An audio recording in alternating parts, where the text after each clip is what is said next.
Union minister Hardeep Singh Puri ने hydrogen पर आधारित FCEV यानी fuel cell electric vehicle launch किया है। ये लॉन्च नई दिल्ली में किया गया है। ये लॉन्चिंग सरकार की लो कार्बन पाथवेज और क्लीनर एनर्जी के लक्ष्य का हिस्सा है। ये बस मॉडल अर्बन सेंटर में प्रयोग की जाएगी। फ्यूल सेल इलेक्ट्रिक व्हीकल को बैटरी इलेक्ट्रिक व्हीकल की तरह बाहरी स्रोत से चार्ज नहीं करना पड़ता है। इन व्हीकल में हाई प्रेशर टैंक्स में हाइड्रोजन स्टोर होती है जो ऑक्सीजन से क्रिया करके पानी और इलेक्ट्रिसिटी का उत्पादन करती है।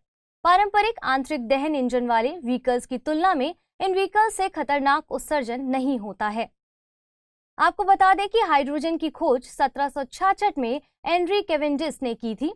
ये आवर्त सारणी का प्रथम तत्व है और इसका प्रतीक H है। परमाणु क्रमांक 1 होता है, वहीं परमाणु द्रव्यमान 1.008 है।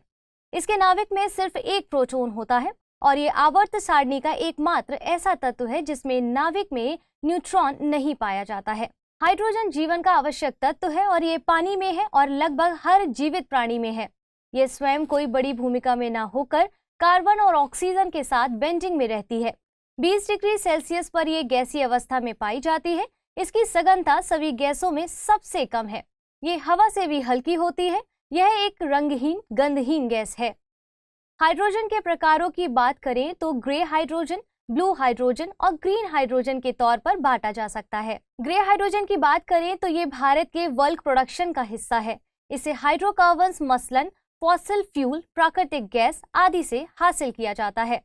इसका बाय प्रोडक्ट CO2 है। ब्लू हाइड्रोजन की बात करें तो इसे भी फॉसिल फ्यूल के जरिए ही हासिल किया जाता है, लेकिन इसके बाय प्रोडक्ट मसलन कार्बन मोनोऑक्साइड, कार्बन डाइऑक्साइड है। लेकिन इन बाई प्रोडक्ट्स को कैप्चर और स्टोर कर लिया जाता है। वहीं ग्रीन हाइड्रोजन का बाई प्रोडक्ट पानी है। स्वच्छ ईंधन के तौर पर इसी हाइड्रोजन की बात की जाती है। हाल ही में विश्व बैंक ने women business and the law 2023 report जारी की है। इसमें भारतीय कामकाजी महिलाओं का लाइफ साइकिल स्कोर 74.4 रहा है। इस कम स्कोर की वजह वे कानून है जो भारतीय कामकाजी महिलाओं की पे और पेंशन से संबंधित है। इस इंडेक्स के लिए भारत के मुख्य व्यापारिक शहर मुंबई के आंकड़ों का प्रयोग किया गया था। रिपोर्ट में कामकाजी महिलाओं की मुख्य चुनौतियां जेंडर बायस, अपर्याप्त मातृत्व अवकाश, मानसिक या शारीरिक शोषण और असमान वेतन है। पारिवारिक समस्याओं में परिवार के कर्तव्य, समय संतुलन, मातृत्व जिम्मेदारियां और व्यवसायिक प्रशिक्षण शामिल है। कामकाजी महिलाओं की स्थितियों और अवसरों में सुधार के लिए कुछ कानून भी लागू किए हैं। इसमें sexual harassment of women at workplace act 2013 और मैटरनिटी बेनिफिट बिल 2016 शामिल है। भारत की प्रति व्यक्ति आय 2014-15 से दोगुनी होकर 1.72 लाख हो गई है। अर्थशास्त्री मानते हैं कि देश की समृद्धि के लिए सालाना प्रति व्यक्ति आय में 5 से 6% की वृद्धि जरूरी है। पर कैपिटा इनकम यानी प्रति व्यक्ति आय से मतलब एक वित्तीय वर्ष में प्रति व्यक्ति आय द्वारा अर्जित की गई आय से है। इसकी गणना देश की कुल आय को देश की जनसंख्या से विभाजित करके की जाती है। इससे किसी देश के लोगों के जीवन स्तर और जीवन की गुणवत्ता का पता चलता है। इसकी खासियत यह है कि इसमें देश के हर व्यक्ति को शामिल किया जाता है। प्रति व्यक्ति आय की कुछ सीमाएं भी हैं। प्रति व्यक्ति आय कई बार जीवन स्तर का सही प्रदर्शन नहीं कर पाता है क्योंकि इसमें आय असमानता को शामिल नहीं किया जाता है। प्रति व्यक्ति आय किसी अर्थव्यवस्था में महंगाई की जानकारी मुहैया नहीं कराती है। ऐसे ही प्रति व्यक्ति आय में बच्चों को भी शामिल किया जाता है। ऐसे में किसी देश में बच्चों की संख्या ज्यादा होने से सही आकलन भी नहीं हो पाता है। भारत में गोवा की प्रति व्यक्ति आय सबसे ज्यादा है और भारत GDP के मामले में दुनिया की 5वीं सबसे बड़ी अर्थव्यवस्था है। वहीं क्रय शक्ति समता के मामले में भारत दुनिया में तीसरे स्थान पर रहा है। सरकार ने डीजल और एविएशन टरबाइन फ्यूल के निर्यात में फिर से कमी कर दी है। दरअसल सरकार ने 1 जुलाई से पेट्रोल, डीजल और ATF यानी कि एविएशन टरबाइन फ्यूल के निर्यात पर कर लगाया था। इसका मकसद घरेलू बाजार में कीमतों को बढ़ाने से रोकना और विंडफॉल प्रॉफिट में कुछ हिस्सा हासिल करना है। इस पूरे मामले में हमारे लिए जानना जरूरी है कि विंडफॉल टैक्स क्या होता है। इसके लिए हमें थोड़ा बैकग्राउंड में जाना होगा। दरअसल यूक्रेन पर रूस के आक्रमण के चलते पेट्रोलियम उत्पादों की कीमतें दुनिया भर में बढ़ गई। इससे रिलायंस और ओएनजीसी जैसी कंपनियों को भारी मुनाफा हुआ। इन कंपनियों ने और मुनाफा कमाने के मकसद से विदेशों में तेल उत्पादों के निर्यात को बढ़ा दिया था। इसका प्रभाव घरेलू बाजारों में तेल की आपूर्ति को प्रभावित करता है, इसलिए सरकार ने निर्यात पर कर लगा दिया। अब आते हैं विंडफॉल टैक्स पर। यह कंपनियों पर लगाया जाने वाला एक मुश्त टैक्स है। ये टैक्स उन कंपनियों पर लगाया जाता है जो अपने उत्पादों की वजह से नहीं बल्कि किन्हीं परिस्थितियों के चलते लाभ कमाती हैं। हालिया मामले में ये परिस्थिति रूस यूक्रेन विवाद से उपजी थी। एटीएफ के मामले में विंडफॉल गेन टैक्स SAED यानी स्पेशल एडिशनल एक्साइज ड्यूटी का एक रूप है। वहीं डीजल के मामले में SAED और एडिशनल एक्साइज ड्यूटी का कॉम्बिनेशन है। इन ड्यूटीज को अंतर्राष्ट्रीय बाजार के हिसाब से 15 दिन पर रिवाइज किया जाता है। बुलेटिन पर आधारित कुछ प्रश्नों को देख लेते हैं। Women and business and the law 2023 report किस संस्था के द्वारा जारी की जाती है? विश्व बैंक, विश्व आर्थिक मंच, विश्व स्वास्थ्य संगठन, अंतर्राष्ट्रीय श्रम संगठन। चलिए आज के दूसरे प्रश्न को देखते हैं। निम्नलिखित कथनों पर विचार कीजिए। भारत जीडीपी के मामले में विश्व की तीसरी सबसे बड़ी अर्थव्यवस्था है। भारत क्रय शक्ति समता के मामले में विश्व में 5वीं सबसे बड़ी अर्थव्यवस्था है। उपयुक्त में से सही कथन या कथनों का चुनाव कीजिए। केवल एक, केवल दो, एक और दो दोनों, ना तो एक ना ही दो। आइए अब देखते हैं पिछले बुलेटिन पर आधारित प्रश्नों को। साइट्स के संबंध में निम्नलिखित कथनों पर विचार कीजिए। यह एक अंतर सरकारी समझौता है। यह विविध तौर पर बाध्यकारी है। भारत इसमें पक्षकार नहीं है। नीचे दिए गए कूटों का प्रयोग कर सही उत्तर चुनिए। केवल एक और दो, केवल दो और तीन, केवल एक और तीन, एक, दो और तीन। सही जवाब है विकल्प ए यानी केवल एक और दो कथन सही है। भारत इसमें पक्षकार है, इसलिए तीसरा कथन गलत है। अगला प्रश्न देखते हैं। खबरों में रही स्वायत्त पहल संबंधित है। NITI Aayog, government e market place, SEBI, RBI। सही जवाब है विकल्प बी, स्वायत्त पहल गवर्नमेंट ई मार्केट प्लेस से संबंधित है। पहली बार UN के सदस्य देशों के बीच हाई सीज में जैव विविधता को संरक्षित करने के मकसद से एक यूनिफाइड संधि पर सहमति बनी हुई है। ट्रीटी ऑफ हाई सीज को BBNJ यानी बायोडाइवर्सिटी बियॉन्ड नेशनल ज्यूरिडिक्शन नाम भी दिया गया है। हाई सीज पृथ्वी पर जैव विविधता के ऐसे क्षेत्र हैं जहां पर इससे पहले संरक्षण को लेकर कानूनों की पेचीदगी से चलते काम नहीं हो सका। हाई सीज देशों की राष्ट्रीय सीमा से इतर का क्षेत्र है। इसके संरक्षण को लेकर वार्ता तकरीबन 20 साल से चल रही है। ये संधि 4 मार्च 2023 को अस्तित्व में आई और पृथ्वी के तकरीबन आधे हिस्से पर लागू होती है। इस संधि के तहत महासागरीय जीवन को संरक्षित करने के लिए एक नई संस्था का गठन किया गया है। समुद्री जीवों में व्हेल, डॉल्फिन्स, कई मछलियां और सी टर्टल्स हर साल लंबे प्रवास करते हैं। इस दौरान ये कई देशों की राष्ट्रीय सीमाओं से गुजरने के अलावा हाई सीज को क्रॉस करते हैं। इस दौरान अंतर्राष्ट्रीय संस्थाओं को इन्हें रेगुलेट करने में समस्या आती थी। आपको बता दें कि हर देश, चाहे उसके पास तटीय सीमा हो या ना हो, मतलब लैंड लॉक देश हो, तटीय सीमा वाला, सबको हाई सीज क्षेत्र को इस्तेमाल करने की इजाजत होती है। इन क्षेत्रों का इस्तेमाल शांतिपूर्ण कामों के लिए किया जा सकता है। हाई सीज महासागरों का वो क्षेत्र है जो देशों की राष्ट्रीय सीमा से 200 नॉटिकल मील के बियॉन्ड होता है। आर्टिफिशियल इंटेलिजेंस अब बीते जमाने की बात होने जा रहा है। जॉन हॉपकिंस यूनिवर्सिटी के वैज्ञानिकों ने ऑर्गेनाइज्ड इंटेलिजेंस का प्लान तैयार किया है। इस प्लान का मकसद बायो कंप्यूटर्स को तैयार करना है। इस तकनीक में मानवीय मस्तिष्क की सोचने की क्षमता का लाभ उठाने का प्लान किया जा रहा है। मानव मस्तिष्क वैज्ञानिकों के लिए हमेशा से एक पहेली रहा है। परंपरागत तौर पर वैज्ञानिक मानव मस्तिष्क को समझने के लिए चूहे के ब्रेन का प्रयोग करते थे, लेकिन मानव मस्तिष्क और चूहे के दिमाग में संरचनात्मक तौर पर अंतर होते थे। अब वैज्ञानिक लैब में बने ब्रेन टिश्यूज का यूज कर रहे हैं। इन्हें ब्रेन ऑर्गेनाइज्ड भी कहा जाता है और इन मिनी ब्रेन्स को लैब में ह्यूमन स्टेम सेल्स के जरिए तैयार किया जाता है। मानव मस्तिष्क एक जटिल संरचना है। इसमें कई सारे सेंसर इनपुट की जरूरत होती है। लैब में बने ब्रेन इतने सटीक नहीं होते, साथ ही इनमें ब्लड सर्कुलेशन का अभाव है। वैज्ञानिक दावा कर रहे हैं कि वे ब्रेन ऑर्गेनाइज्ड को मॉडर्न कंप्यूटिंग से जोड़कर बायो कंप्यूटर तैयार करेंगे। इसमें मशीन लर्निंग के जरिए न्यूरॉन्स के पैटर्न में होने वाले बदलाव को नोट किया जाएगा। वैज्ञानिकों के मुताबिक ब्रेन ऑर्गेनाइज्ड पार्किंसन और माइक्रोसिफिली जैसी बीमारियों से जूझ रहे लोगों के स्टेम सेल से भी तैयार किए जाएंगे। इनके जरिए इन बीमारियों से जूझ रहे लोगों के ब्रेन पर दवाओं के रिएक्शन को नोट किया जाएगा। बायोकंप्यूटर्स अगर अस्तित्व में आते हैं तो हेल्थ सेक्टर से लेकर कई क्षेत्रों में क्रांति आ सकती है। इसरो के नेशनल रिमोट सेंसिंग सेंटर ने लैंडस्लाइड एटलस ऑफ इंडिया 2023 जारी किया है। इस एटलस में सैटेलाइट डाटा का प्रयोग करके 17 राज्यों और 2 संघ शासित प्रदेशों में लैंडस्लाइड का एनालिसिस किया गया है।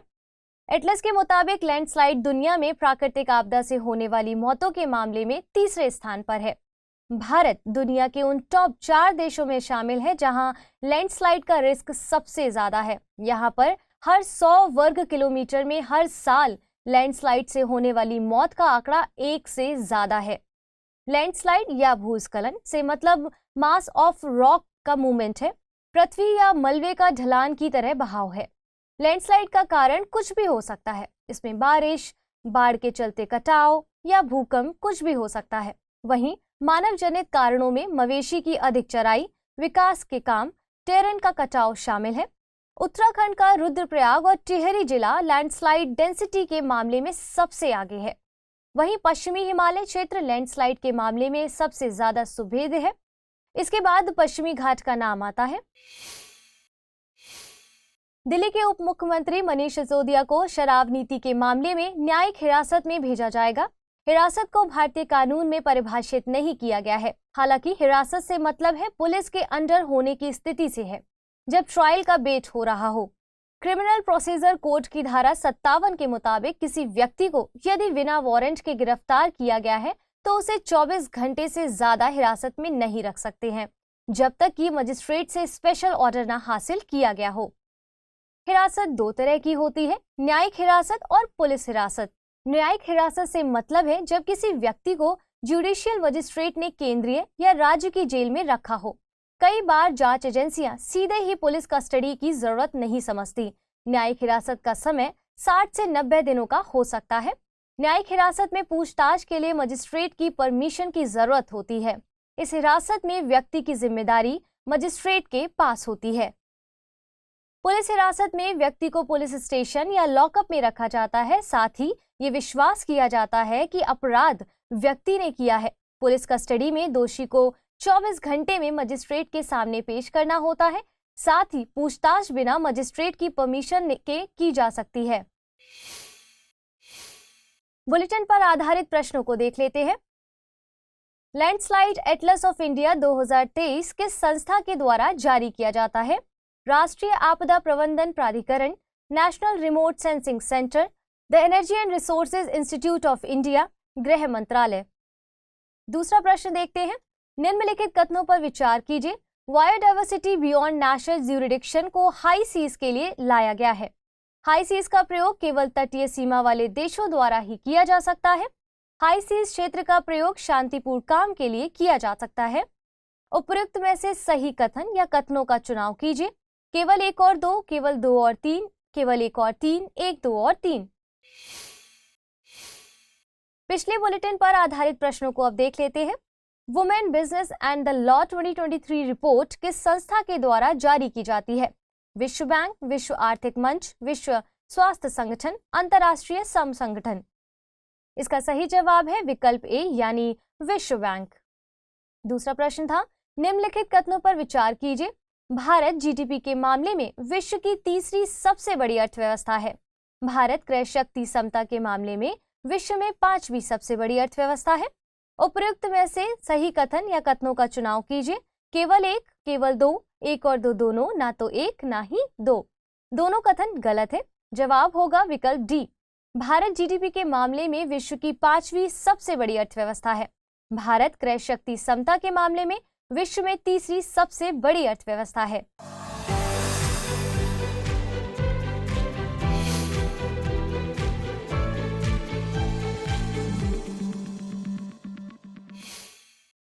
पीएमएलए यानी prevention of money laundering act 2002 crypto या वर्चुअल असेट पर भी लागू होगा। वित्त मंत्रालय ने एक अधिसूचना जारी की है। इसके मुताबिक वर्चुअल डिजिटल असेट में लेन देन या एक्सचेंज को पीएमएलए के तहत कवर किया जाएगा। इससे पहले अप्रैल 2022 में क्रिप्टो करेंसी से होने वाले लाभ पर 30% का इनकम टैक्स लगाया गया है। वहीं जुलाई 2022 में क्रिप्टो करेंसी में 1% का टैक्स सोर्स पर डिडक्ट करने का नियम लाया गया था। वर्चुअल असेट में एक्सचेंज को शामिल करने से कर और नियमन का दायरा भी बढ़ गया है।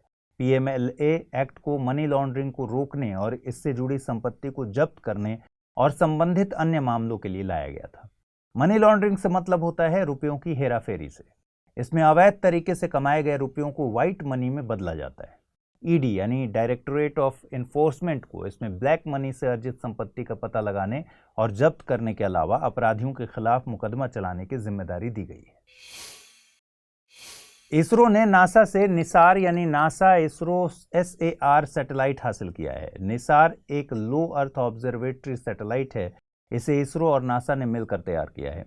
इसरो के मुताबिक निसार सैटेलाइट 12 दिनों में पूरी पृथ्वी को मैप कर सकता है। यह पृथ्वी के इकोसिस्टम में बदलाव, आइस मास, वेजिटेशन बायोमास, सी लेवल राइज, ग्राउंड वाटर और प्राकृतिक आपदाओं के लिए डेटा मुहैया कराएगा। इसका प्रयोग लैंडस्लाइड प्रोन डेटा के लिए भी किया जा सकेगा। निसार सैटेलाइट में L और S सिंथेटिक अपर्चर रडार हैं। ये स्वीप SAR टेक्निक पर काम करता है, जिसे हाई रिजोल्यूशन वाले डेटा के लिए प्रयोग किया जाता है। इसे 2024 में सतीश धवन स्पेस सेंटर से लॉन्च किया जाएगा। भारत ने अपने इंटरनेशनल कमिटमेंट्स में वृक्षावरण और वनावरण को बढ़ाने का लक्ष्य रखा है। इसके जरिए 2030 तक 2.5 बिलियन से लेकर 3 बिलियन टन कार्बन डाइऑक्साइड का अवशोषण किया जा सकेगा। इसके जरिए एमिशन इंटेंसिटी का लक्ष्य पूरा किया जाना है। गौरतलब है कि COP26 में प्रधानमंत्री नरेंद्र मोदी ने 5 नेक्टर एलिमेंट्स की घोषणा की थी। इन्हें पंचामृत नाम दिया गया है। इन्हें ही भारत के इन्हेंस्ड क्लाइमेट टारगेट्स के तौर पर घोषित किया गया है। इसमें 5 लक्ष्य रखे गए हैं। पहला लक्ष्य है भारत 2030 तक अपनी जीवाश्म रहित ऊर्जा क्षमता को 500 गीगावाट तक पहुंचाएगा। दूसरा है भारत 2030 तक अपनी 50% ऊर्जा जरूरतें रिन्यूएबल एनर्जी से पूरी करेगा। तीसरा लक्ष्य है भारत अब से लेकर 2030 तक के कुल प्रोजेक्टेड कार्बन एमिशन में 1 अरब टन की कमी करेगा। और चौथा लक्ष्य है साल 2030 तक भारत अपनी अर्थव्यवस्था की कार्बन इंटेंसिटी को 45% से भी कम करेगा। वहीं 5वें लक्ष्य में भारत ने साल 2070 तक नेट जीरो का लक्ष्य रखा है। शहरीकरण और विकास कार्यों के चलते वन संपदा पर बहुत दबाव है। बीते 10 सालों में 1611 वर्ग किलोमीटर वनों को केवल विकास कार्यों के लिए समाप्त किया गया है। भारत की वन संपदा को बढ़ाने के लिए सरकार कई कार्यक्रम चला रही है। इनमें Green India Mission, National Afforestation Programme और हाईवेज पर वृक्षारोपण इत्यादि शामिल हैं। इन सभी कार्यक्रमों में कंपनसेटरी अफॉरेस्टेशन प्रोग्राम को विशेषज्ञों द्वारा शोपीस बताया जा रहा है। इस कार्यक्रम में अगर वनों को गैर वन जैसे कार्यों के लिए प्रयोग किया जाता है तो लगभग उतनी ही जमीन पर वृक्षारोपण करना अनिवार्य है। इसे compensatory afforestation fund act of 2016 के जरिए कानूनी रूप दिया गया था। बीते 8 मार्च को दुनिया भर में अंतर्राष्ट्रीय महिला दिवस का आयोजन किया गया। इस साल की theme digital innovation and technology for gender equality रखी गई है। इस मौके पर यूनियन मिनिस्टर जितेंद्र सिंह ने एक पोर्टल लॉन्च किया है। ये रिसर्च के लिए ग्रांट्स और फंड मुहैया कराएगा। ये पोर्टल 1 अप्रैल से चालू हो जाएगा। इसका मकसद महिला वैज्ञानिकों को विशेष तौर पर रिसर्च के लिए ग्रांट मुहैया कराना है। ये पोर्टल CSIR की CSIR एस्पायर योजना के तहत लॉन्च किया गया है। CSIR यानी council of scientific and industrial research विज्ञान एवं प्रौद्योगिकी मंत्रालय के तहत एक रिसर्च एंड डेवलपमेंट की संस्था है। अंतर्राष्ट्रीय महिला दिवस के इतिहास की बात करें तो साल 1975 में UN द्वारा इसे पहली बार मनाया गया था। अगर किसी देश के स्तर की बात करें तो USA में महिला अधिकारों जैसे कि वोटिंग राइट्स, बेटर पे इत्यादि को लेकर आंदोलन चलाए जा रहे थे। साल 1909 में USA में सबसे पहले विमेंस डे का आयोजन किया गया था। इसके बाद कई देशों ने इस परंपरा को निभाया। महिला अधिकारों की वकालत करने वाला यह दिन किसी एक संस्था या देश को बिलोंग नहीं करता। इस दिन का मकसद दुनिया की हर महिला के अधिकारों की बात करना है। आइए जल्दी से देखें बुलेटिन पर आधारित क्या सवाल बन सकते हैं। पहला सवाल है, साल 2023 के लिए अंतर्राष्ट्रीय महिला दिवस की थीम क्या रखी गई थी? Digit all innovation and technology for gender equality, women and literacy, women in post Covid world, या फिर विमेन इन टेक्नोलॉजी। अगला सवाल है, निम्नलिखित कथनों पर विचार कीजिए। Prevention of money laundering act 2002 को वर्चुअल असेट पर लागू किए जाने की अधिसूचना जारी की गई है। निसार सैटेलाइट को रूस और यूएसए की अंतरिक्ष संस्थाओं द्वारा तैयार किया गया है। सही कथनों का चुनाव करना है कूट के जरिए। केवल एक, केवल दो, एक और दो दोनों, न तो एक नहीं दो। आइए जल्दी से देखें पिछले बुलेटिन में आपसे क्या सवाल पूछे गए थे और उनके सही जवाब क्या हैं। पहला सवाल था, लैंडस्लाइड एटलस ऑफ इंडिया 2023 किस संस्था के द्वारा जारी किया जाता है? राष्ट्रीय आपदा प्रबंधन प्राधिकरण, National Remote Sensing Centre, The Energy and Resources Institute of India, या फिर गृह मंत्रालय। सही जवाब है इसका option B, National Remote Sensing Centre. अगला सवाल पूछा गया था, निम्नलिखित कथनों पर विचार कीजिए। बायोडायवर्सिटी बियॉन्ड नेशनल जुरिस्डिक्शन को हाई सीज के लिए लाया गया है। हाई सीज का प्रयोग केवल तटीय सीमा वाले देशों द्वारा ही किया जाता है। हाई सीज क्षेत्र का प्रयोग शांतिपूर्ण कामों के लिए किया जा सकता है। सही कथन या कथनों को चुनना था, केवल एक और दो, केवल दो और तीन, केवल एक और तीन, या फिर एक, दो और तीन। इस प्रश्न का सही जवाब है विकल्प सी, यानी एक और तीन कथन सही हैं। दूसरा कथन गलत है। हाई सीज का प्रयोग तटीय सीमा वाले और लैंड लॉक दोनों तरह के देशों के द्वारा किया जा सकता है। हाल ही में ऑस्ट्रेलिया के प्रधानमंत्री एंथोनी एल्बनीज भारत की यात्रा पर हैं। उन्होंने प्रधानमंत्री नरेंद्र मोदी के साथ अहमदाबाद में भारत ऑस्ट्रेलिया के बीच क्रिकेट मैच देखा। भारत और ऑस्ट्रेलिया के बीच कई साझे मूल्य हैं। इनमें बहुलतावाद में विश्वास, वेस्टमिंस्टर स्टाइल डेमोक्रेसी, कॉमनवेल्थ की परंपराएं और आर्थिक स्तर पर गहराते संबंध शामिल हैं। इसके अलावा मजबूत लोकतंत्र, निष्पक्ष मीडिया, स्वतंत्र न्यायपालिका और इंग्लिश भाषा दोनों देशों के बीच फाउंडेशन का काम करते हैं। भारत और ऑस्ट्रेलिया के बीच इकोनॉमिक कोऑपरेशन ट्रेड एग्रीमेंट दिसंबर 2022 से लागू हुआ है। ये इस दशक में भारत द्वारा किसी विकसित देश के साथ किया गया पहला मुक्त व्यापार समझौता था। भारत ऑस्ट्रेलिया के लिए स्किल्ड इमिग्रेंट्स का सबसे बड़ा स्रोत है। 2021 के आंकड़ों के मुताबिक ऑस्ट्रेलिया में 9.76 लाख लोग ऐसे हैं जिनका मूल भारत है। 2 मार्च 2023 को भारत और ऑस्ट्रेलिया के बीच mechanism for mutual recognition of educational qualifications पर हस्ताक्षर हुए।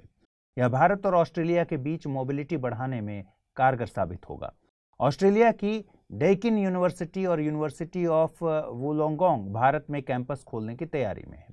सितंबर 2021 में भारत और ऑस्ट्रेलिया के बीच 2+2 मंत्री स्तरीय वार्ता आयोजित हुई थी। भारत अगस्त 2023 में ऑस्ट्रेलिया में होने वाली मालाबार एक्सरसाइज में हिस्सा लेगा। ऑस्ट्रेलिया ने भारत को तालिस्मेन साब्रे एक्सरसाइज में आमंत्रित किया है। इधर चीन की संसद नेशनल पीपुल्स कांग्रेस ने चीन के राष्ट्रपति शी जिनपिंग को तीसरे कार्यकाल के लिए मंजूरी दी है। अब वे अगले 5 सालों तक इस पद पर काबिज रहेंगे। चीन की समाचार एजेंसी के मुताबिक शी जिनपिंग सर्वसम्मति से पीपल्स रिपब्लिक ऑफ चाइना और केंद्रीय सैन्य आयोग के अध्यक्ष चुने गए हैं। शी जिनपिंग के पास दुनिया की सबसे ज्यादा जनसंख्या वाले देश और दूसरी सबसे बड़ी अर्थव्यवस्था की जिम्मेदारी है। संयुक्त राष्ट्र में स्थायी सीट वाला चीन घोषित तौर पर एक कम्युनिस्ट देश है। चीन साल 1949 में माओ के नेतृत्व में कम्युनिस्ट देश बना। हालांकि माओ की मौत के बाद चीन के कम्युनिस्ट सिद्धांतों पर माओ का प्रभाव कम हो गया था।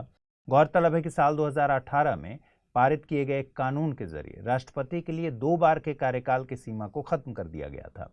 इस कानून ने शी जिनपिंग के लिए आजीवन राष्ट्रपति पद पर रहने का रास्ता साफ किया है। चीन के राष्ट्रपति पर 2 टर्म की सीमा इसलिए लगाई गई थी जिससे माओ के बाद कोई और नेता उतना ताकतवर न बन सके। शी जिनपिंग माओ के बाद चीन के सबसे ताकतवर नेता हैं। आपको बता दें कि चीन अपनी सीमा Kazakhstan, Kyrgyzstan, Tajikistan, Afghanistan, Bharat, Nepal, Bhutan, Myanmar, Laos, Vietnam, Mongolia, रूस और उत्तर कोरिया से साझा करता है। 1963 में पाकिस्तान ने पीओके यानी पाक अधिकृत कश्मीर का शक्सगाम वैली या ट्रांस काराकोरम ट्रैक्ट चीन को सौंप दिया था। 18 मार्च को प्रधानमंत्री नरेंद्र मोदी और बांग्लादेश की प्रधानमंत्री Sheikh Hasina virtually friendship pipeline का शुभारंभ करेंगे। फ्रेंडशिप पाइपलाइन भारत और बांग्लादेश के बीच पहली क्रॉस बॉर्डर ऑयल पाइपलाइन है। इसके जरिए भारत से डीजल का निर्यात बांग्लादेश को किया जाएगा। भारत और बांग्लादेश के बीच पाइपलाइन को लेकर समझौता साल 2017 में हुआ था। इससे पहले बांग्लादेश रेलवे लाइन के जरिए डीजल आयात करता था। पाइपलाइन का 125 किलोमीटर हिस्सा बांग्लादेश के क्षेत्र में तो 5 किलोमीटर हिस्सा भारत में है। ये पाइपलाइन पश्चिम बंगाल के सिलीगुड़ी से लेकर बांग्लादेश के पार्वतीपुर तक जाती है। बांग्लादेश 3 तरफ से भारत से स्थलीय सीमा साझा करता है, वहीं एक तरफ से बंगाल की खाड़ी से घिरा हुआ है। भारत बांग्लादेश के साथ सबसे लंबी अंतर्राष्ट्रीय सीमा साझा करता है। भारत पहला देश था जिसने बांग्लादेश को अंतर्राष्ट्रीय स्तर पर मान्यता प्रदान की। भारत की नेबरहुड फर्स्ट पॉलिसी में बांग्लादेश का अहम स्थान है। भारत और बांग्लादेश सार्क, बिम्स्टेक और IORA यानी Indian Ocean Rim Association for Regional Cooperation में साथ हैं। तीस्ता नदी विवाद, ड्रग ट्रैफिकिंग और आतंकवाद ऐसे मसले थे जिन पर दोनों देशों के बीच विवाद है। हाल ही में WMO यानी विश्व मौसम विज्ञान संगठन ने फरवरी sees low sea ice and extreme weather report जारी की। इसके मुताबिक लगातार दूसरे साल फरवरी में अंटार्कटिका में सी आइस के स्तर में कमी दर्ज की गई है। वहीं आर्कटिक में सी आइस एक्सटेंट अपने सबसे कम स्तर पर दर्ज किया गया है। सी आइस एक्सटेंट से मतलब किसी वक्त पर आर्कटिक महासागर में फैली बर्फ से है।